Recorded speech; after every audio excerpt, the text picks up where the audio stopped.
Hello, good morning, good afternoon, or good evening, wherever you are on this beautiful planet of ours. Welcome to Sustainability in Your Ear. This is the podcast conversation about accelerating the transition to a sustainable, carbon neutral society, and I'm your host, Mitch Ratcliffe. Thanks for joining the conversation today. As always, it will be an important one. With environmental protections under attack at the federal level, a quiet but powerful movement continues to gain momentum in states across the country. The Green Amendments for the Generations reframes environmental protection not as a policy debate, but as a constitutional right. And I'm pleased to welcome back to the show Maya Van Rossum, a veteran environmental activist, attorney, and the founder of the Green Amendments for the Generations movement. For over a decade, Maya has championed the idea that clean air, clean water, a safe climate, and healthy ecosystems should be recognized as inalienable rights, on par with free speech, property, and due process. Her work has led to constitutional green amendments passing in Pennsylvania, Montana, and New York, with 20 more states actively considering similar proposals. In today's conversation, we're going to explore the growing momentum behind the Oregon Right to a Healthy Environment Amendment, also known as SJR 28, which included Maya's attendance at a recent rally at the state capitol. And I want to learn what it reveals about the future of grassroots environmental advocacy that continues under the Trump administration. We're also going to dig into the broader implications of state-level constitutional protections, how communities can fight back against environmental injustice, and the suppression of climate legislation by the federal government. All of this during these politically regressive times. We want to know what it takes and what it truly means to build a lasting environmental legacy for future generations. You can learn more about Maya's work and the national movement at forthegenerations.org. For the Generations is all one word, no space, no dash, forthegenerations.org. We'll get to the conversation right after a quick commercial break.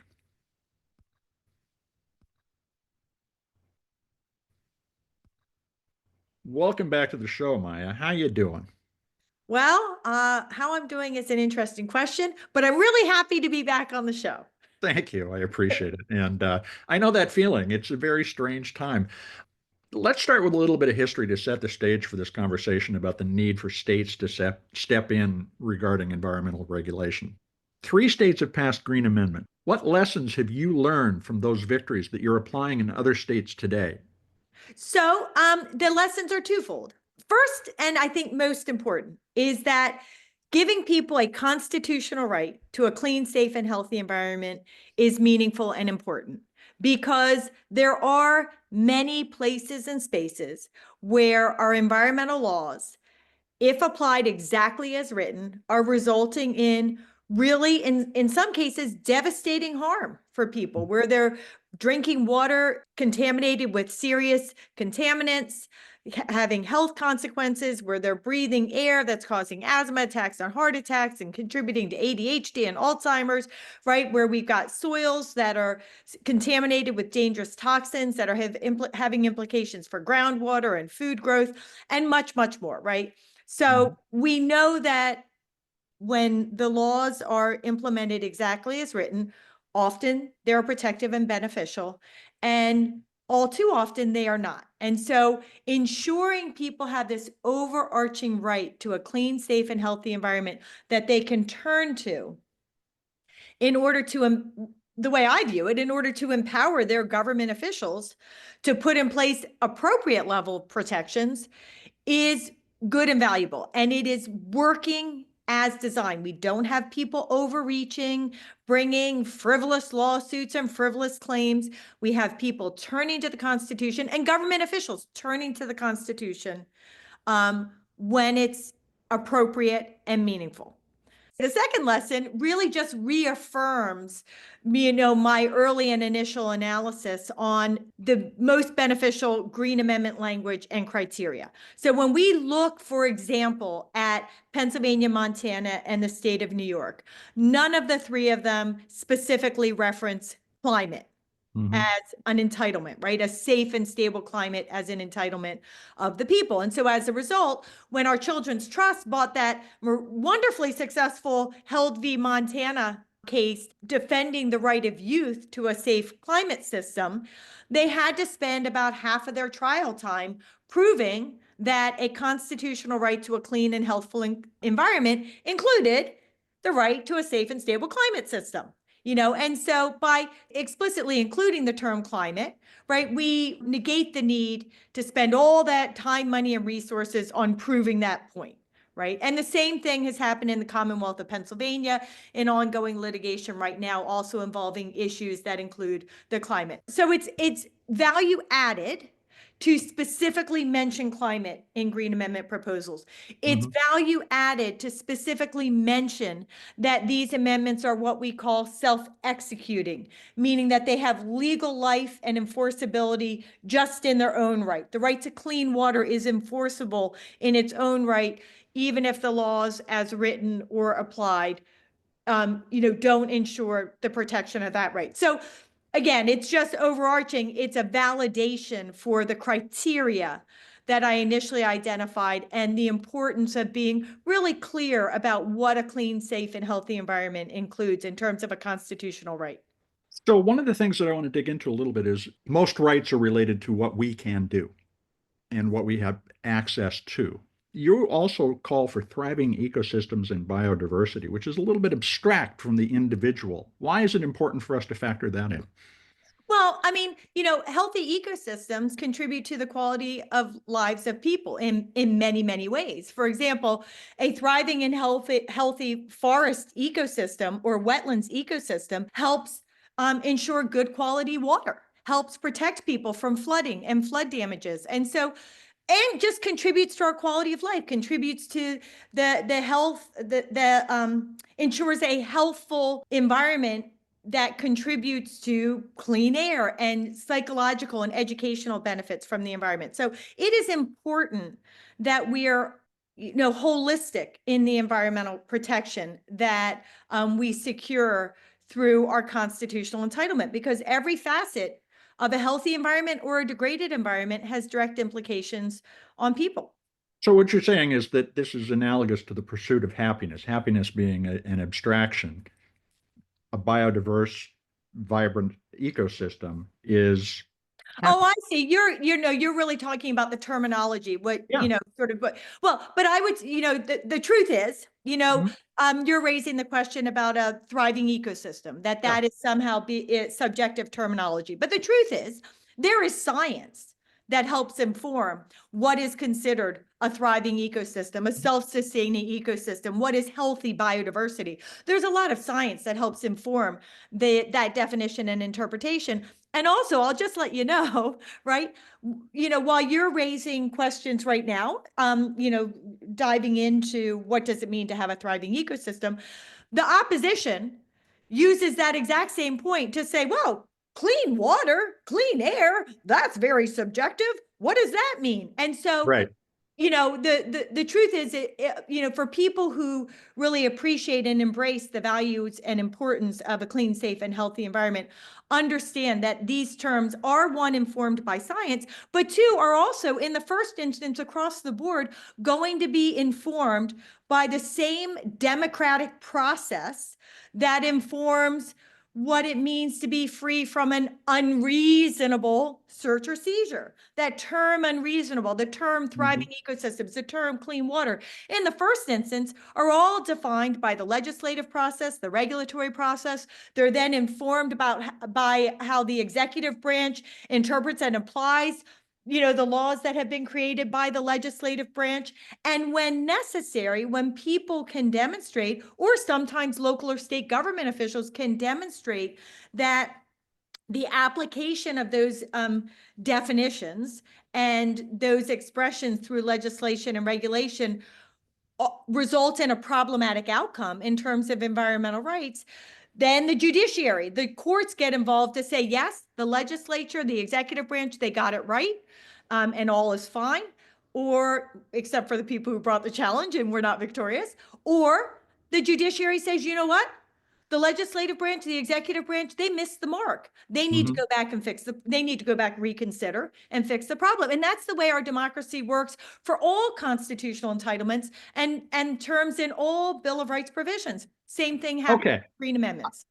Absolutely all makes sense to me. But here's the thing. The Trump administration, despite claiming that states should have the ability to determine their policies regarding to abortion and other conservative issues is actively working to undermine state climate legislation. Is that illegal and not just hypocritical? Well, right, it's going to depend how they do it. It's right. Okay. I mean, my belief is that, and I think that other legal minds agree that the way the Trump administration has crafted these executive orders, where, for example, he's ordering the Attorney General's office to go after, dismantle, undermine, Mhm. override all state protections when it comes to climate, when it comes to environmental justice, when it comes to other related social issues, that, when you just look at that executive order on its face, right, that is not, that that does not have the effect and cannot have the effect of stripping away those protections. Now, what we will have to see is, what does the Attorney General do with this order Mhm. and how do they try to implement it? But I think, when it comes to environmental protection laws, Mhm. and when it comes to states' rights in the United States of America, there is a lot of respect, and there, for the importance and the power of the state to Yeah. ensure best protections for communities and the environment. And I do not think that these executive orders, so lightly unravel I mean, it's really an unraveling of our entire democracy when it comes to the environment and states' rights. And I don't think that, Donald Trump's going to have the kind of success in this arena that he imagines. Well, and if you pull the thread of one aspect of democracy, you ultimately unravel the entire sweater of democracy. And that's the thing that I find so concerning about what we're doing. But let's go to the federal level for a moment. Following the inauguration, the EPA announced what it described as the biggest deregulatory action in U.S. history. What are some of the most dangerous consequences of those rollbacks of EPA monitoring and regulation of pollution and other aspects of environmental degradation? So, under U.S. environmental protection law, there's always been this healthy respect for division of labor between the federal government and the state government. And Mhm. essentially, the federal government would put in place the base level protections people were entitled to. We, the people, needed when it comes to water and air and ecosystems and soils and species and, everything that we've been talking about. And so the federal government sort of puts in place the floor. What's the bare minimum people are entitled to in terms of environmental protection? Mhm. And then, to some degree, right, the states can take, then the states sometimes implement that federal law and implement that base level of protection. But across the board, the states are allowed to do better. They're allowed to go higher. Right. They put in place their own, the standards that best apply federal law in the context of their state, or they pass state laws that Mhm. are complementary and often more protective, but they can't go below the floor. And Right. there are many times and spaces, like with regards to wetlands protection and certain aspects of water quality, where the states say, you know what, the federal government's got it right. We're just going to rely on what the federal government has put in place.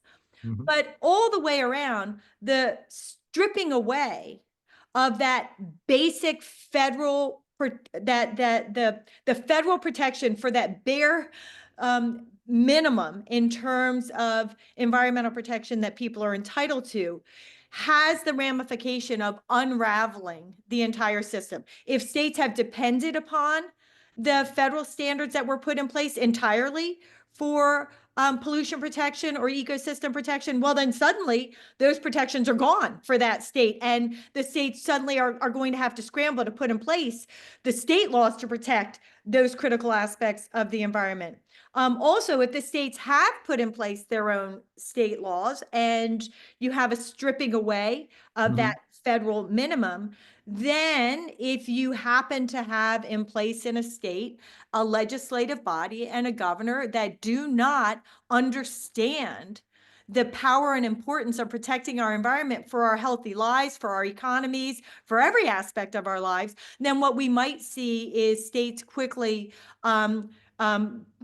posturing themselves to reduce their state level protections to below whatever that federal floor is. So the stripping away of the federal bare minimum has really serious ramifications across the board for everybody nationwide when it comes to, again, just being able to trust that the water coming out of their faucet isn't filled with toxins, for example. Yeah. It's the unraveling of the sweater again, just a different facet of the same problem, which is you take it apart, the minimum standards at the federal level, and everybody else either follows or takes a stand. Is there an example of a state with a green amendment, Montana, New York, that Pennsylvania. is pushing back, and Pennsylvania, but that's pushing back against what's going on now based on their green amendment? We haven't seen that as of this time. I think it's still early days. What we are seeing in those states is either we're seeing local and state governments just relying on the Constitution for ensuring better protections, Mhm. or communities doing that. But we haven't seen the state governments It's too early. utilizing their language to directly head on take on the Trump administration. And that's really not the appropriate use of the Green Amendment language in the Okay. first instance. The Green Amendment language is about ensuring when those state governments, when the local governments within a Green Amendment state are undertaking their own governmental actions, decisions, that they are ensuring their actions and decisions comply with their constitutional obligations and ensure the constitutional environmental rights of the people. It's not about taking that state constitutional language and trying to challenge what's happening at the federal level. In fact, it's one of But the but but reasons it why we but need isn't a it federal Green Amendment. but isn't it absolutely we do need the Yeah. federal green amendment, but isn't it also the case that if a state sees federal protections falling below their standards, that they can say our standards are the basis for contesting the changes at the federal level, which they're relying on, because we are a federal system rather than 50 separate states working in isolation. I think it's a little bit different than the way the way I hear you framing it is that the states are going to go take on the federal government and say, you're violating our constitution with your executive orders and your actions. Mhm. But really, it is about when the state is acting to ensure that they are implementing Okay.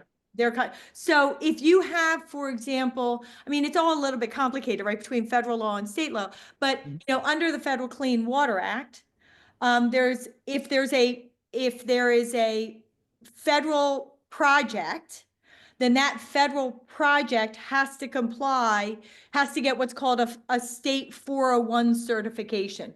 That 401 certification requires that federal government action to comply with standards the state has put in place. So what Okay. I would say to you is those standards that the state has put in place has to comply with the Federal Clean Water Act standards, but also because their state level standards would have to comply with the state's constitutional obligation if there is a green amendment in that state. And then when the state applies those state standards to that federal project, they have to ensure that federal project complies with those standards, which necessarily requires complying with the Constitution, right? So it's still about the state implementing the amendment through its actions and activities and ensuring compliance, whether it's a private entity or a governmental entity that has to comply with those standards. It's not about taking those standards and wholesale bringing litigation Uh-huh. against, again, this unraveling of standards. It's a little bit complicated, but hopefully that helps. It does. And of course, attorney generals across the country are banding together at the state level to do some of these kinds of cases. But let me ask this. With 20 states considering green amendments, are you seeing some momentum in red states where support is growing? We are. I mean, we're seeing, truthfully, I always talk about the green amendments and environmental protections as being a nonpartisan issue. And I think that really is being borne out when we look at the growth of the Green Amendment movement. We're not just seeing Green Amendment proposals in places like Hawaii and Washington, right? And Maine and Vermont. We're seeing Green Amendments, in places like Kentucky and Tennessee. Hmm. We're about to see a Green Amendment proposal in North Carolina. There's activism happening in the state of Georgia. There's a petition initiative drive for a Florida version of a Green Amendment advancing in Florida. There's an Iowa Green Amendment proposal. And in a lot of these states, there is a great focus, for example, in Michigan and North Carolina. There's a great focus in Kentucky in making sure that when the amendment is first proposed, Hmm. that there is bipartisan sponsorship of Great. the amendment. So we're having, both sides of the political aisle coming together in the proposal of this constitutional entitlement of the people right from the get-go. And it's really a beautiful thing. And I'm sometimes there are requests for the more conservative side of the aisle to make language modifications. And when I Hmm. look at those language modifications, they are in no way, shape, or form seeking to undermine the Hmm. values or the power of the amendment. They're actually seeking to offer clarity or even add additional elements. Like I just recently saw a proposal from the more conservative side of the aisle to add protection of coastal landscapes, Hmm. because that was something important to that particular state, and people will see that coming forth in the near future. But it's really, this is definitely not a partisan issue, and I think that's being borne out by how the movement is advancing and growing. That's a very encouraging thing to hear. Fascinating conversation. Let's take a quick commercial break. We're going to be right back.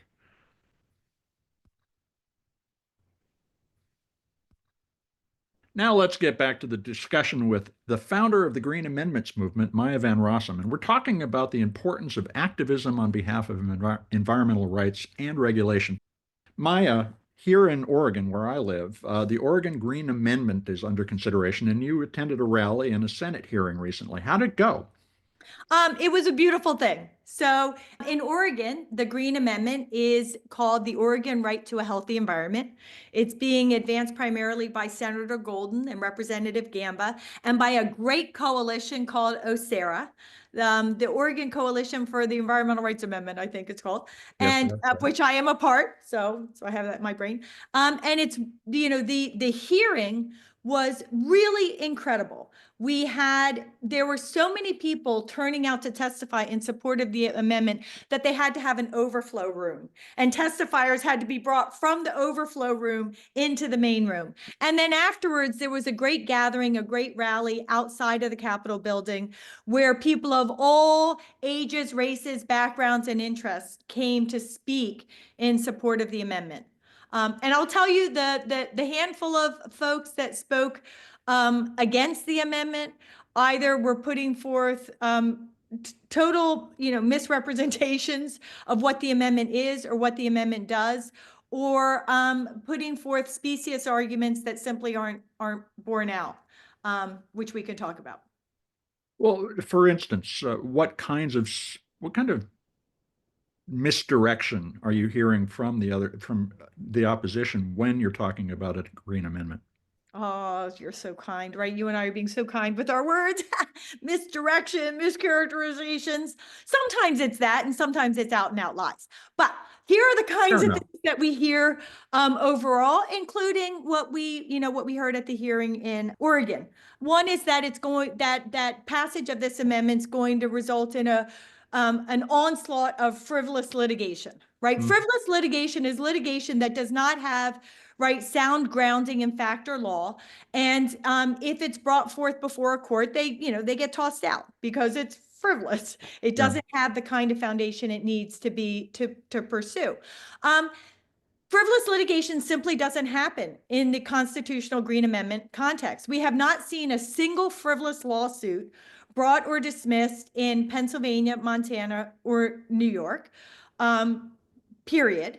And number two, there are prohibitions on frivolous litigation that exist for lawyers, writ large. If a lawyer pursues or files a frivolous lawsuit, they can be subject to sanctions, their reputation is damaged, they could even lose their license. So frivolous lawsuits, particularly in the constitutional context, writ large, is not really a thing, but it's not happened at all in the Green Amendment context. And yet, no matter how many times I prove that point, that is a talking point the opposition comes up with because it's easy to say.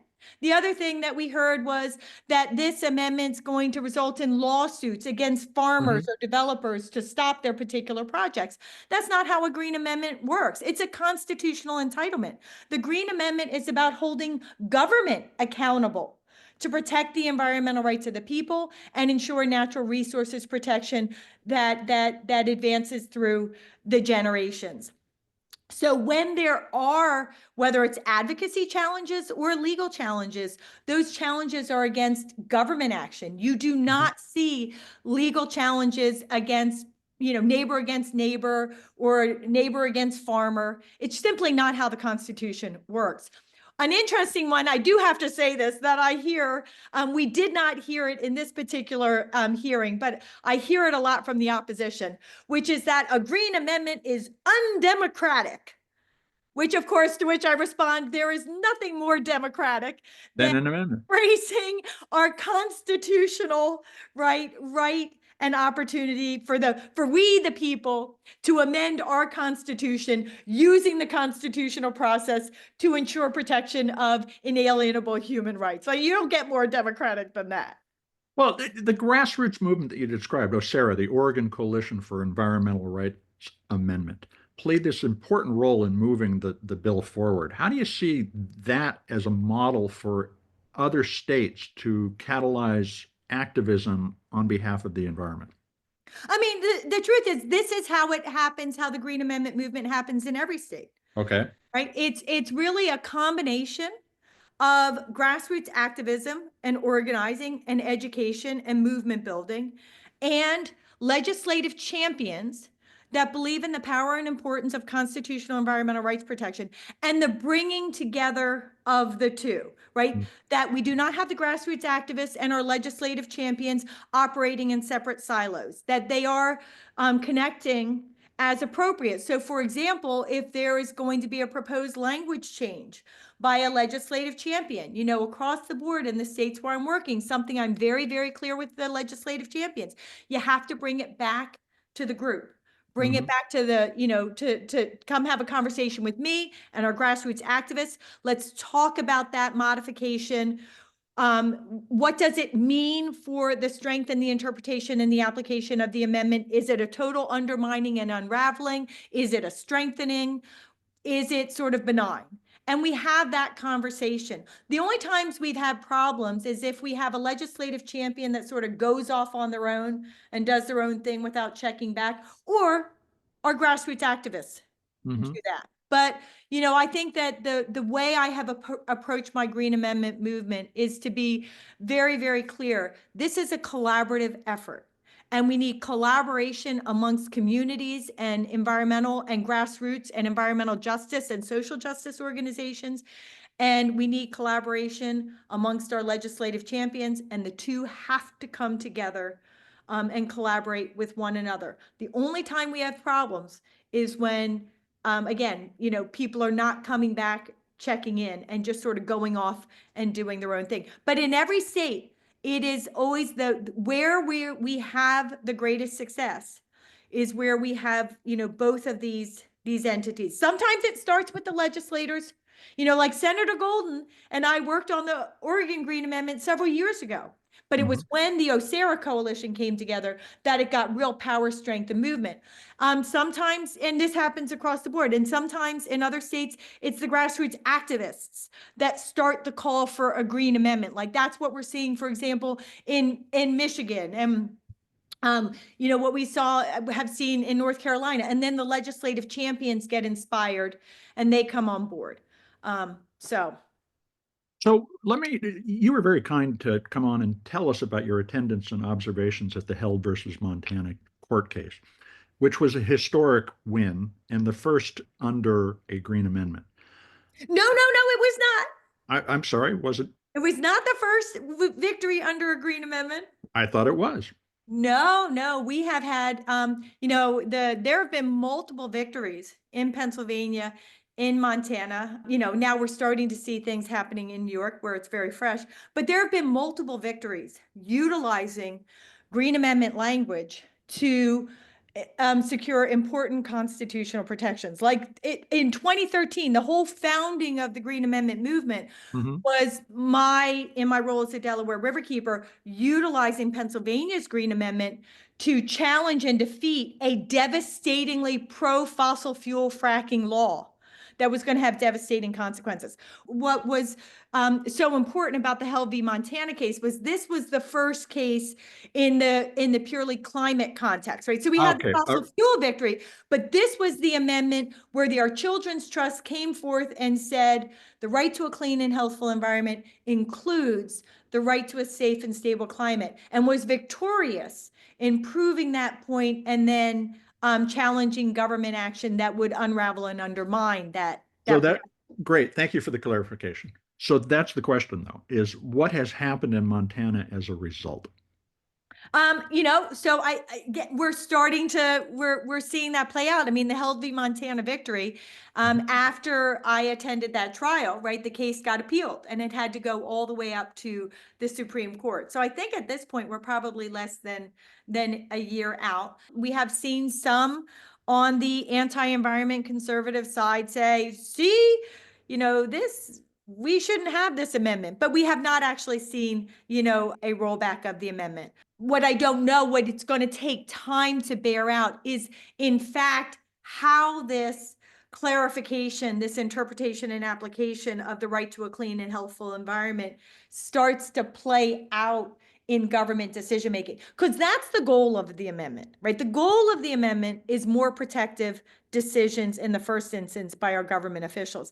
Litigation is the last step, and it doesn't happen all that often. But we can see, I mean, I can tell you, in other states, we are seeing legislation advance, like in Pennsylvania with regards to forever chemicals, in New York, more recently in the fossil fuel climate context. We've seen at the local level in terms of natural open space protection. We have seen government officials rely on the amendment to advance protective legislation, regulations, or decision outcomes, like in the case of protecting a piece of natural open space that would have devastated a critical old growth forest in a community. The amendment was a core to saying yes to ensuring the protection of Right. that open space versus its decimation for an unnecessary development project. I'm curious, what gives you hope right now amidst all of these federal rollbacks, the changing climate, which is so starkly obvious now? Where are you seeing the seeds of a reinvigorated environmental movement after all of that has happened? For me, I just see how many people are turning out to Mhm. become part of the Green Amendment movement. I mean, the calls I'm getting from activists, from community members, from legislators, from just individuals who say, I heard this great conversation you had with Mitch on Earth 911. How do I become involved in my state? I mean, that's what's happening. It's happened in multiple states. It's happening right now in Georgia. In Georgia, there's one guy who said, man, I read your book, Maya. I heard, and then I followed up and heard you on a podcast. How do we make this happen in Yeah, Georgia? And he's going like gangbusters, that's great. doing that work. And we see that happening in state after state. In fact, my biggest problem, which is a problem for environmentalists across the board, is getting the resources necessary to make sure that I can fully respond to every request for assistance that's coming my way. The truth is, I do fully respond to Mhm. every request for assistance, but it sure would be helpful if there were more resources to accomplish that. Well, that's a great way to finish this conversation is how do listeners get involved both with the Green Amendments movement and in their local states? What's your advice? Yeah. So if you go to www.greenamendment.org, there is a page for active states. If you go, if there's something happening in your state, you can click on there and you will be taken either to a full website or a page that lets you know what's happening. If Okay. you go to that active states page and you don't see your state there, but you want to become involved, then literally give me a phone call or send me an email and I'll start to work with you to figure out how to get involved. And people involvement means a lot of different things for different people. Sometimes it is just making that donation, which Yeah. is critically important. Sometimes it's writing, a letter or a letter to the editor. Sometimes it's coming out to that hearing when it's happening, or it's joining the weekly strategy discussions that are happening in many states, joining myself, joining, other activists in that state to talk through education, organizing, strategy. But there's a place and a space for everyone. It's just a matter of what's happening in your state. Now, if the Green Amendment movement's not your thing, and I will tell you, the Green Amendment movement, in my experience, I've been an environmental activist and attorney for over 30 years. This is the most powerful, transformational, successful movement in terms of really changing the landscape in terms of securing meaningful environmental protection that has happened in this nation since, the 70s, when we had passage of the iconic laws like NEPA, Clean Water, Clean Air Act, all of which are being rolled back. Now, a Green Amendment, a constitutional entitlement, does not get rolled back as easily as a piece of legislation, Right. which makes it even more transformational. But if it's not your thing, right, but you want to get involved in environmental activism, truly, it's a matter of, do a Google search, find your local environmental organization and see what they're doing and start to get involved. Find the organization working on the kind of environmental issue you care about: water, air, plants, animals, right? Ecosystems. And then just dive in, dive in with that organization and start to work with them. And you will, embark on your environmental journey that will take you to beautiful places, wherever you end up. And exercise our democratic muscle, which we desperately need. Maya, I hope we get the phones ringing off the hook for you. Thanks so much for your time today. Thank you, Mitch. I appreciate you so much.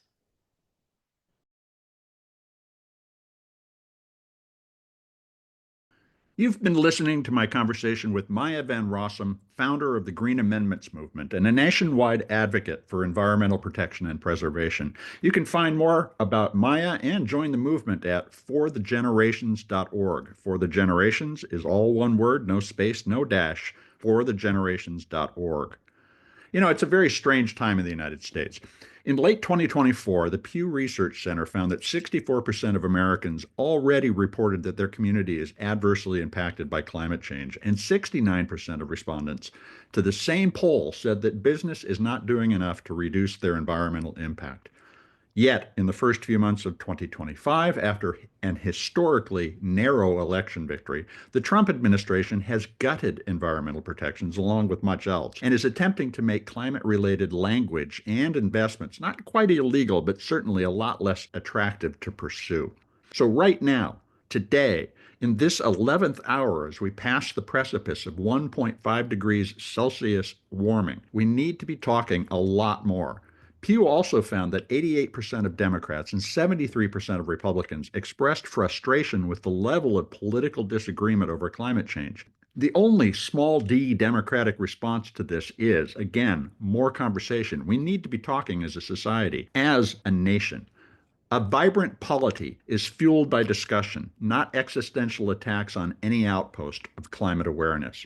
And Maya's campaign to bring environmental rights to state and federal constitutions is an important opportunity for the states in particular to carve out a new path, to do what we mean when we talk about the states being 50 laboratories of democracy. They can use green amendments, even just the discussion about them, to open a dialogue about climate change, the state of nature, and the rights of future generations to a clean environment. Regardless of which side of this debate you're on, agreeing to talk is better than demanding the other side shut up. As Maya suggested, now is the time for citizens, legislators, and state governments to speak up, to offer ways to change the trajectory of global warming. And we can connect. We can reduce the frequency and severity of wildfire and drought over the long term by taking action today. Maya's not kidding. If you call her, she will help organize a green amendment effort in your state. If it's not already one of the 20 states like Oregon that have floated a bill to provide environmental rights that will help future generations. Visit forthegenerations.org to learn more and take action. Let's start this conversation across the no man's land that has become American politics, particularly American climate politics. And would you take a moment to share this episode of Sustainability in Your Ear with a friend right now to start a discussion with them? We've got more than 500 shows to share with your friends, and so there's something to talk about with almost anybody. Writing a review on your favorite podcast platform will help your neighbors find us. Folks, you are the amplifiers that can spread more ideas to create less waste. So please tell your friends, family, coworkers, the people you meet on the street that they can find us on Apple Podcasts, Spotify, iHeartRadio, Audible, or whatever purveyor of podcast goodness they prefer. Thank you, folks, for your support. I'm Mitch Ratcliffe. This is Sustainability in Your Ear, and we will be back with another innovator interview soon. In the meantime, take care of yourself, take care of one another, and let's all take care of this beautiful planet of ours. Have a green day.